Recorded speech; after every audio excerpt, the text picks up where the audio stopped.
ពីម៉ោងនេះគណៈនេះបងអូនទាំងពីរចង់មានសេរីសួស្តីនិងសេចក្តីសុខយើងចាំក្នុងចិត្តយើងមេរៀនទី1ដែលយើងត្រូវចាំថាទោះបីជាថ្ងៃក្រោយទៅមានទុក្ខលំបាកអីនឹងប្តីខុសឆ្គងអីភរិយាខុសឆ្គងអីផ្លូវចិត្តផ្លូវកាយគឺមានអធ្យាស្រ័យល្អដល់គ្នាទី1គឺយើងចាំថាមានអធ្យាស្រ័យល្អដល់គ្នាលើកលែងអត់ឱនអធ្យាស្រ័យនៅអ្វីដែលយើងអាចលើកលែងអត់ឱនអធ្យាស្រ័យបានហើយរឿងដែលកើតឡើងហើយបងអូនត្រូវចាំថាពេលដែលយើងនិយាយគ្នាដោយសន្តិវិធីហើយទោះបីរឿងនឹងត្រូវចិត្តយើងក៏ដោយមិនត្រូវចិត្តយើងក៏ដោយស្របចិត្តយើងក៏ដោយតាមអ្វីដែលយើងចង់បានក៏ដោយមិនត្រូវចិត្តយើងចង់បានក៏ដោយក៏ត្រូវទទួលយកដែរទទួលយកហើយរឿងដែលយើងដោះស្រាយហើយនិយាយហើយបងអូនចាំថាត្រូវលះបង់វាចោលនៅរឿងហ្នឹង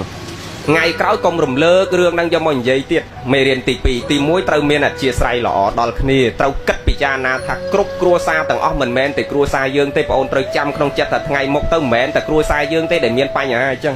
អ្នកខ្លះទៅយកទៅយំដុតធូបថ្វាយព្រះយាយខ្លះលោកអើយចុះកណាមកជាតិហ្នឹងក៏កំសត់ម្លេះ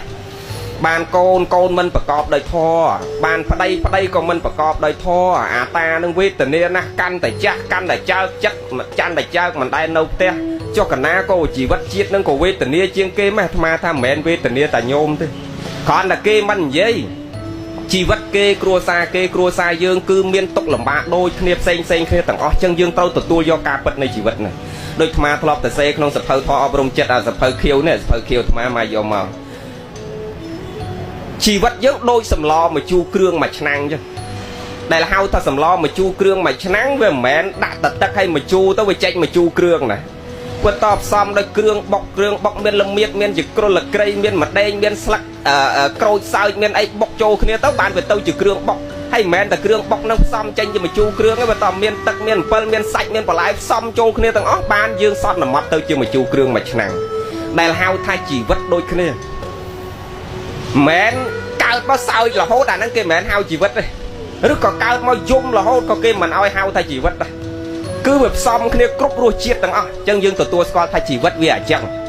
យើងក៏អញ្ចឹងគេក៏អញ្ចឹងបងអូនត្រូវចាំថ្ងៃក្រោយត្រូវទទួលយកអញ្ចឹងគ្រួសារគេក៏អញ្ចឹងយើងក៏អញ្ចឹងគាត់រូបភាពនៃបញ្ហាផ្សេងគ្នាប៉ុណ្ណោះតែគ្មានគ្រួសារណាមួយដែលមិនមានបញ្ហាទេ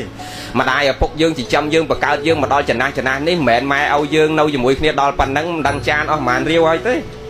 ទាំងអស់គ្នាមែនទេយាយនឹងទាំងអស់គ្រប់ក្រុមគ្រួសារបើអញ្ចឹងយើងទទួលយកការពិតកុំឲ្យមានឆៃបងអូនត្រូវចាំមេរៀនទី3អាចុងក្រោយគេសំខាន់បំផុតគឺមានបញ្ហាអីកុំមានចិត្តចង់កិច្ចកែបែកបែកពីគ្នាពីថ្ងៃនេះម៉ោងនេះគណៈនេះតទៅបងអូនហើយយើងបានកាន់ក្តៃគ្នាជាភរិយាស្វាមីដឹកដៃគ្នាចូលរោងការគោរពចាស់ទុំទាំងសងខាងហៅញាតមកដឹងឮទាំងអស់